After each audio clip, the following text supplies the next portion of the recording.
Salam sejahtera, saudara yang kekasih di dalam nama Tuhan Yesus Kristus. Kembali kita bertemu di dalam topik kesetiaan yang sejati. Kali ini kita akan membicarakan kesetiaan yang bertumbuh. Bagaimana kesetiaan itu bertumbuh di dalam kehidupan kita? Ini menjadi sesuatu yang perlu untuk kita pikirkan bersama-sama. Karena supaya jangan sampai kita hanya terjebak dalam semangat mau setia itu dalam doa. Doa kita selalu berkata, Tuhan tolong aku jadi hambamu yang setia dan seterusnya. Bersaksi, sharing. Tapi kemudian kita dengan jujur menemukan diri kita ternyata tidak menjadi setia-setia juga tuh. Nah, ini kita perlu memeriksa diri. Coba kita memperhatikan di dalam bacaan kita Lukas pasal 16. Lukas pasal 16 ayat 10 sampai 12. Lukas pasal 16 10 sampai 12, demikian firman Tuhan. Barang siapa setia dalam perkara kecil, ia setia juga dalam perkara besar. Dan barang siapa tidak benar dalam perkara kecil, ia tidak benar juga dalam perkara besar. Jadi, jikalau kamu tidak setia dalam hal mamon yang tidak jujur, siapakah yang akan mempercayakan kepadamu harta yang sesungguhnya? Dan jikalau kamu tidak setia dalam harta orang lain, siapakah yang akan menyerahkan hartamu sendiri kepadamu? Saudara-saudara, pada bagian ini pertama kita mau belajar untuk memahami kesetiaan yang bertumbuh adalah prinsip pertama, proses. Sebuah proses menjadi satu yang penting di dalam seluruh kehidupan kita, bukan? Dan kesetiaan adalah sebuah proses yang bergerak. Ada sebuah dinamika di sana bagaimana pertumbuhan dari kecil kepada besar. Sesuatu proses yang terus terjadi. Nah, karena dia merupakan sebuah proses, maka dia memerlukan exercise dalam kehidupan kita. Dia memerlukan tindakan-tindakan yang aktual. Karena dia sebuah proses, maka dia bisa dilihat, diukur, dirasakan, diuji. Ya, saya selalu suka pakai istilah ini untuk berbagai aspek. Supaya kesetiaan itu bisa terlihat, terasa, terukur, teruji. Karena dia sebuah proses. Jadi kalau dulu orang ini seperti ini, sekarang begini, wah dia berubah loh, wah makin setia loh, wah kalau dulu aja nggak begitu tuh. Ya, kalau kita ambil contoh di Alkitab, Markus ketika dalam pelayanan bersama Paulus dalam trip pertama dia lari, dia mau minta pulang di tengah jalan, membuat Paulus marah, kemudian tidak membawa dia lagi pada trip kedua.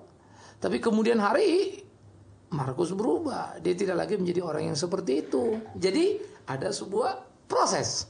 Nah saudara-saudara, begitu pula dengan Petrus yang menyangkal Yesus tapi kemudian jadi Petrus yang berani mati untuk Yesus. Proses. Sebuah perubahan kesetiaan yang bisa dilihat, dirasa, ya, diukur dan diuji. Nah, jadi dari proses yang dengan segera bergerak ini kita perlu juga menyikapi di dalam hidup keimanan kita. Sejauh mana proses pertobatan kita itu atau proses pertumbuhan kesetiaan kita itu terlihat atau terasa tadi.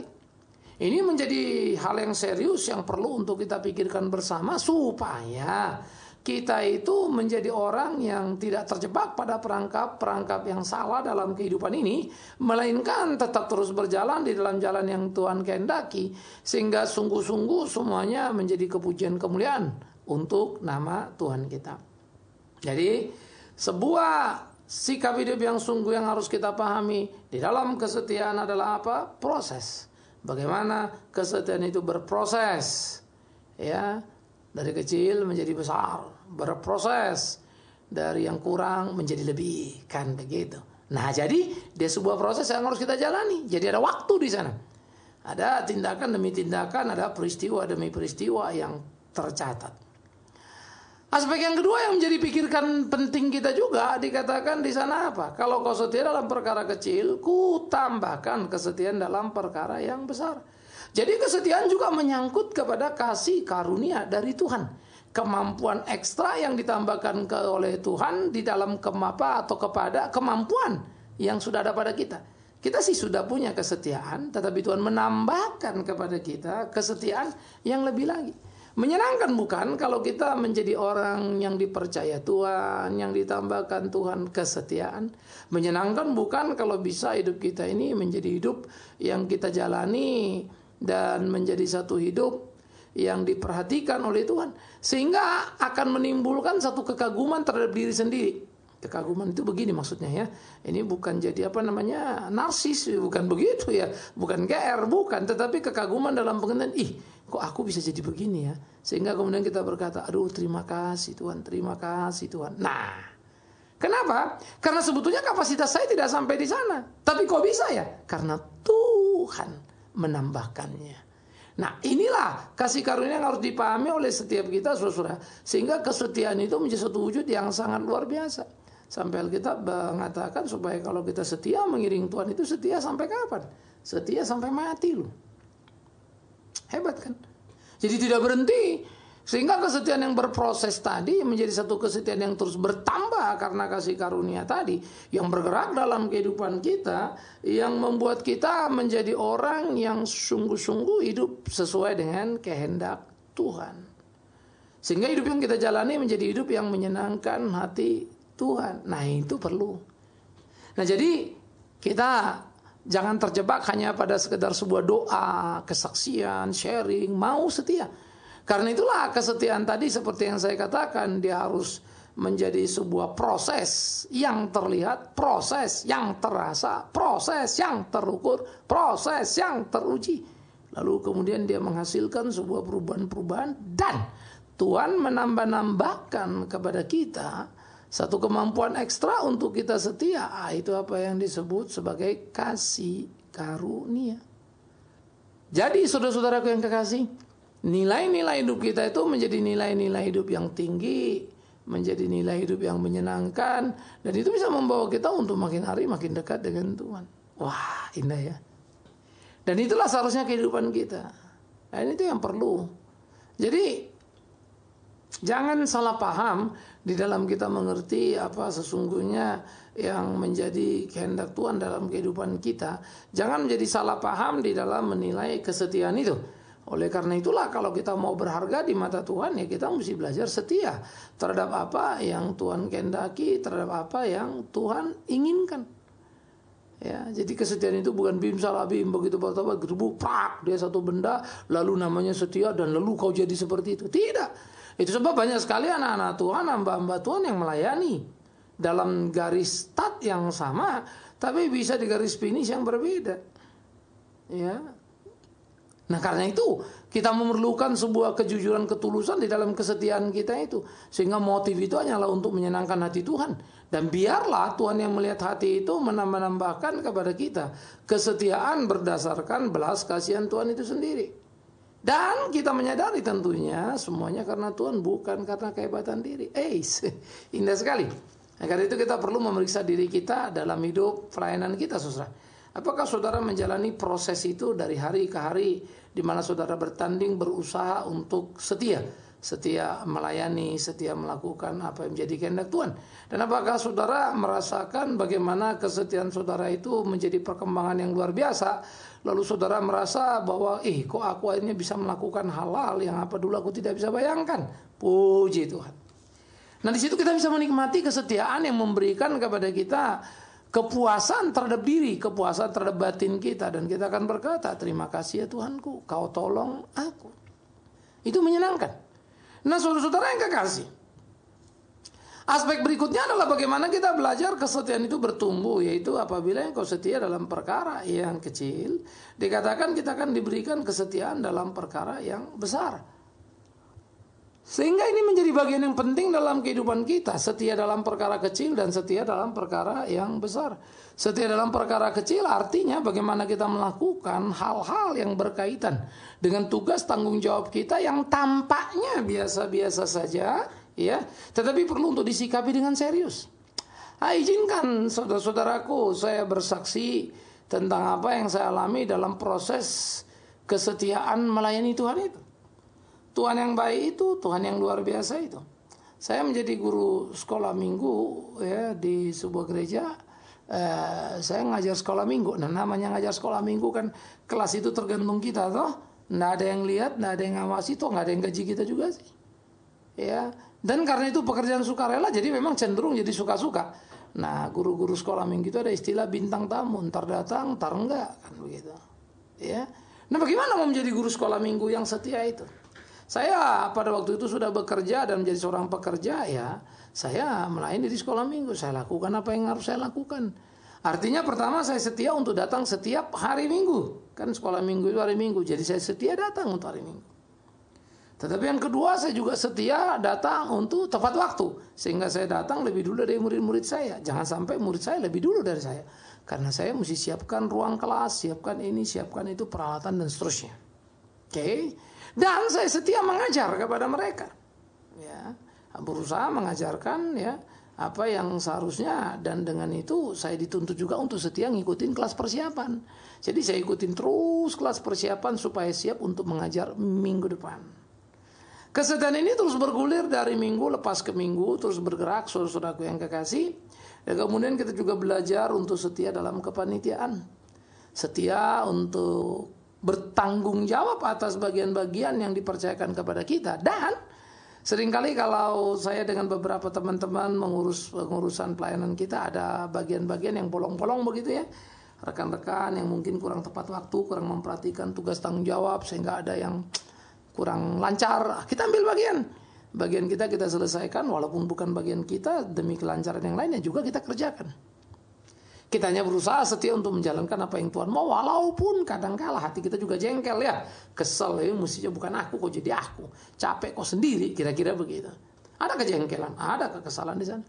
Setia terus melayani anak-anak, bagaimana mendoakan anak-anak ini. Jadi kalau murid saya itu anggap 18 begitu, maka tiap hari saya doakan 3 anak secara spesifik dan menghubungi mereka. Kontak dengan mereka. Kalau nggak punya telepon ya terpaksa saya harus datang berkunjung ke rumahnya. Jadi yang saya telepon dulu adalah yang tidak datang minggu lalu, baru yang datang. Nah kalau tidak datang minggu lalu itu yang saya bilang tadi nggak ada handphone, saya datangin ke rumahnya. Nah saya selalu ingat kalau memulai kelas itu dari 10 selalu berakhir 20, 22 gitu ya. Saya rasakan menyenangkan sekali rasanya memulai kelas sekolah minggu, murid sedikit lalu tambah dan tambah. Saudara, ada sesuatu yang menarik di sana. Kesetiaan kita itu adalah kesetiaan mengajar, mendoakan mereka yang notabene anak-anak kecil yang anak sekolah minggu. Apa sih? Kalau mereka mau menghargai kita, mau menghargai apanya? Mereka tidak bisa kasih kita uang. Nah mungkin mereka tidak bisa puji kita karena mereka hanya dalam keluguan, namanya juga anak-anak ya. Tetapi kedekatan dengan kenyamanan, rasa bersama dengan mereka, boleh melayani mereka, itu menjadi kekuatan tersendiri, saudara yang kekasih. Ya, sehingga kita lakukan terus. Ya, 14 tahun kurang lebih saya melayani, sampai kemudian juga di dalam mewujudkan kesetiaan atau kecintaan terhadap sekolah minggu, mempersiapkan juga beberapa bahan untuk kelas khusus yang kita buat. Ya, paling tidak saya ingat saya mempersiapkan materi 3 tahun. Ya, untuk SMP kelas 1, kelas 2, kelas 3. Coba semua dikerjakan, semua gigi dilakukan. Ya, saya belajar sejak muda punya prinsip tidak akan tidak datang pelayanan hanya karena pusing, demam dan seterusnya. Saya udah biasa pusing, demam itu atau sakit datang ke sekolah minggu. Kecuali ya saya nggak bisa jalan, apa boleh buat begitu ya. Artinya kalau sampai saya nggak datang ya sudah parah lah kan gitu. Ya, tapi kalau cuma pusing, demam, meriang ya saya pergi. Dan saya merasakan kebaikan Tuhan yang luar biasa itu, kebaikan Tuhan yang hebat itu, yang indah itu. Nah, saudara-saudara, disitulah saya kemudian melihat bagaimana ketika kemudian makin hari dalam pelayanan saya, Tuhan mempercayakan lagi hal-hal yang besar. Jadi kalau dulu dia percayakan sekolah minggu, saya garap sebaik-baiknya ya, mengurus anak-anak itu, kelas itu, sekolah itu, hingga bahan-bahan yang saya rasa perlu dipersiapkan. Berkomunikasi dengan mereka bukan hanya di dalam kelas, tapi juga di luar kelas, mengunjungi mereka. Ada waktu yang ekstra. Tetapi sekarang Tuhan mempercayakan misalnya pelayanan yang bisa saya kerjakan lewat Mika. Kita bangun sekolah, usia operasionalnya baru 8 tahun. Ya, tambah pembangunan 2 tahun, 10 tahun. Tetapi ada 3 anak kita sudah sarjana. Ya, 39 di universitas, tahun ini 11 lulus. Tahun depan 17 lulus jadi sarjana, kembali lagi dan kita akan terus garap mereka. Tahun ini pula kita akan membangun sekolah lagi tambahan SMP ya, supaya nanti SMA-nya paralel 4 kelas. Berarti kita akan keluar lagi uang 5,4 miliar. Dari mana? Tidak jelas. Tapi kita kumpul, kita jalan pelan-pelan. Kenapa? Karena pengalaman setia melayani Tuhan, Tuhan menambahkan kesetiaan dalam perkara besar, termasuk perkara-perkara lainnya susah. Seperti bagi saya soal sekolah ini Tuhan percayakan, ya bisa kita kerjakan. Karena keberhasilannya membuat kita sendiri juga bingung sebetulnya kok bisa ya. 8 tahun sudah menghasilkan ini dan itu. Wih, Ya, areal kita besar, sekarang kita sudah menjadi 15 hektar seluruh lokasi tanah itu. Bagi kita, saya pribadi kok bisa? Nah, disitulah saya belajar arti sebuah kesetiaan. Nah, karena itu saya ingin mengatakan lewat kesempatan ini, kalau kita mau melayani Tuhan dan mengalami kenikmatan, ya mesti berani setia. Kalau cuma berani mau-mau kita lagi pengen, kita datang, kita nggak pengen, kita nggak datang. Ya maaf-maaf aja.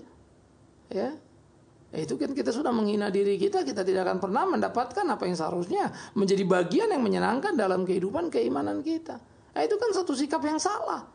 Nah, oleh karena itulah saudara-saudara yang dikasihi oleh Tuhan Yesus Kristus, mestinya kita dengan jeli, kita bisa belajar untuk mengerti, kita bisa belajar untuk memahami apa yang menjadi kehendak Tuhan dalam hidup ini. Kita dengan jeli mampu menempatkan diri kita supaya hidup kita menjadi hidup yang memuliakan namanya senantiasa. Nah, itu perlu. Jadi, ini menjadi bagian yang serius yang perlu kita kerjakan di dalam kehidupan keimanan kita. Tuhan percayakan saya sekarang ini untuk kemudian mendirikan Reformata yang terus bergerak hingga saat ini, tabloid kita dari media cetak lalu ke online, kita siaran di 30 radio, ada 2 televisi, ya. Kita siaran, kita syuting juga, kita rekaman. Betapa capeknya, capek. Tapi dari mana ide-ide itu dapat? Karena tidak pernah kita mengerjakan yang rendah, yang murah, tetapi selalu yang bermutu. Kasih karunia Tuhan. God, thanks. Kerjakan itu juga, pendidikan juga, sekolah, gereja juga. Wah, itu kontras semua, saudara. Tetapi dengan saat yang bersamaan kita juga dimampukan Tuhan untuk menjaga integritas kita. Nah, disitulah proses kesetiaan itu tadi terjadi. Setia dalam perkara kecil diberikan kesetiaan dalam perkara yang besar. Itu sebab saudara semua juga dituntut dalam tugas tanggung jawab saudara sebagai pelayan. Apakah saudara majelis di gereja, pengurus, guru sekolah minggu? Setia dong. Kalau jadi guru sekolah minggu, entar datang, entar enggak. Jadi pengurus, entar datang, entar enggak. Saudara melayani Tuhan sebentar, bertanggung jawab sebentar, tidak. Tidak ada kesetiaan, konsistensi dalam sikap. Iya, saya bingung bagaimana saudara bisa bersikap begitu dalam melayani Tuhan yang setia pada kita. Kan lucu sekali. Padahal sikap setia yang memang harus, karena Tuhan sudah setia, kita mesti setia. Masih ditambahkannya dengan kasih karunia, yaitu memberikan kepada kita kemampuan ekstra untuk melakukan lagi hal-hal yang besar. Tapi bagaimana Tuhan mau pakai kau besar? Karena kau tidak setia dalam perkara yang kecil dan tidak akan dipercayakan. Istilah-istilah ini semua saudara atau kandungan kebenaran yang hebat ini diambil dalam dunia manajemen, lalu mengatakan kalau kita bisa bertanggung jawab pada urusan yang kecil, kita akan mendapatkan kepercayaan pada tanggung jawab yang besar. Di kantor juga begitu kan? Maka banyak orang naik pangkat karena apapun yang ditugaskan diselesaikannya. Tapi banyak orang setia di posisinya, tidak naik pangkat. Ngapa aja yang jadi jobnya, jadi tugasnya seringkali lalai kok. Nggak bisa diselesaikan, nggak bisa bertanggung jawab penuh. Nah, itu kan menjadi anti klimaks. Jadi, mari kita belajar menjadi orang Kristen yang mempunyai satu konsep sikap hati yang sungguh. Mari kita belajar sebagai orang Kristen yang setia membangun seluruh kehidupan kita sungguh-sungguh sehingga menyenangkan hati Tuhan kita. Dan kita bisa memuliakan namanya. Itu perlu. Oleh karena itu, saudara-saudara yang kekasih di dalam nama Tuhan Yesus Kristus, jangan sampai kemudian kita salah dalam melangkah di kehidupan kita, sampai kemudian hidup kita tidak lagi seperti apa yang Tuhan kehendaki, dan hidup kita tidak menyenangkan hati Tuhan. Nah, itu bisa jadi mengerikan. Karena itu, camkan dan renungkanlah dalam kehidupanmu, pikirkanlah dengan sungguh-sungguh. Bagaimana seharusnya saudara menjalani hari-hari saudara, pelayanan saudara dalam kesetiaan. Setia kepada pasangan kita, setia dalam posisi sebagai orang tua, setia sebagai anak, dan setia di kantor, setia di pelayanan, setia terhadap apa yang menjadi tugas tanggung jawab kita. Tuhan akan memberkatimu, bukan? Karena itu kalau mau hidup diberkati Tuhan, hidup mau dipakai Tuhan, jangan cuma lipat tangan berdoa lalu bilang Tuhan pakai aku mau setia. Tapi ternyata dalam tugas tanggung jawab, karena itu kecil kau abaikan, karena kurang bergengsi kau tinggalkan. Ya bagaimana saudara Tuhan bisa hargai saudara? Ya, saya pikir itu juga jadi perlu dalam sikap-sikap kita. Sebagai pendeta, ya saya sih tidak 1-2 kali saya sudah punya komit di satu tempat, lalu orang datang minta saya untuk pelayanan, wah besar, banyak orangnya, sekian gitu. Tetapi maafkan saya selalu belajar setia pada apa yang sudah berjalan. Saya akan membatalkan sebuah pelayanan kalau harus pergi ke Kalimantan. Nah, itu saya lakukan. Tapi tidak hanya karena satu persekutuan saya batalin hanya karena ada satu KKR besar minta saya bicara. Enggak. Ya, saya kan lihat urgensinya. Kalau cuma besar-besarnya, kuantitatifnya, PK-nya, sampai itu urusan belakangan itu. Tapi kebenaran, prinsip kebenaran Allah itu yang harus diutamakan dan pertama. Itu yang menjadi penting. Sehingga kesegaran jiwa dari tiap orang yang mendengar Injil itu terasa. Dan akhirnya kita dipakai Tuhan dengan cara Tuhan yang luar biasa. Kasih karunia. Jadi, supaya hidup kita penuh dengan limpah, supaya kesetiaan kita bertumbuh, ingat itu sebuah proses yang harus ada nyata dalam hidup kita. Ingat, di sana ada kasih karunia sebagai upah terhadap kesetiaan kita. Dan ingat, kita mesti memulai dari perkara yang kecil untuk mendapat perkara yang besar. Jangan cuma mau-maunya saja. Mau serba cepat, mau serba hebat, mau serba luar biasa. Tetapi kau tidak setia untuk mengorbankan rasa, mengorbankan keringatmu dalam kehidupanmu. Hati-hati. Oleh karena itulah saudara-saudara yang dikasihi oleh Tuhan Yesus Kristus, mari kita terus belajar dalam hidup kita, melakukan apa yang menjadi kehendak Tuhan kita dan dihidupi oleh kebenarannya sampai makin hari kita makin menemukan Tuhan. Terima kasih. Alangkah indahnya. Ya, hari ini kita sudah mengerjakan 100 kurang lebih ya sudah ada 115 tema begitu ya.